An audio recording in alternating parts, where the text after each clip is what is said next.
बहुत सारे लोगों को आपने रोज़मर्रा ज़िंदगी में कहते हुए सुना होगा कि हमारे बच्चे का सर बहुत ज़्यादा गर्म रहता है। ये हमारे पास बहुत ज़्यादा पेशेंट आते हैं, वो भी ये कंप्लेन कर रहे होते हैं कि हमारे बच्चे का सर बहुत ज़्यादा गर्म रहता है। तो इसमें आपको मैं बताता चलूँ, जब बच्चा पैदा होता है तो उसके सर का साइज़ होता है 34 सेंटीमीटर, ये 34 सेंटीमीटर होता है। जैसे जैसे बच्चा मतलब बढ़ता जाता है 1 साल की उम्र तक, मतलब पैदाइश से बच्चे के 1 साल की उम्र तक उसका साइज़ 1 साल की उम्र तक में हो जाता है 47 सेंटीमीटर। मतलब पैदाइश पे होता है 34 सेंटीमीटर और 1 साल पे हो जाता है 47 सेंटीमीटर। मतलब इसमें जो ये साइज़ बढ़ रहा होता है तो इसमें ये होता है कि आपका जो दिमाग होता है उसको ब्लड की भी बहुत ज़्यादा रिक्वायरमेंट होती है। तो इसमें ये होता है कि आपसे दिल से दिमाग की तरफ ब्लड सर्कुलेशन मतलब बढ़ जाती है इस जो ड्यूरेशन के अंदर, जिसमें आपके ब्लड में जो होती है ग्लूकोज होती है, अमाइनो एसिड होती हैं, फैटी एसिड होता है, ठीक है, कार्बोहाइड्रेट्स होते हैं, डिफरेंट किस्म के न्यूट्रिएंट्स होते हैं।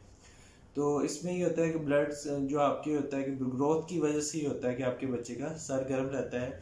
तो इस दौरान में इरेलीवेंट मेडिकेशन या आप पैनाडोल हर वक्त देते रहते हैं वालिदैन, उस चीज़ से अवॉइड करें और अपने प्रॉपर डॉक्टर को मतलब उससे गाइडेंस लें और उससे मशवरा कर सकते हैं। थैंक यू, अल्लाह हाफिज़।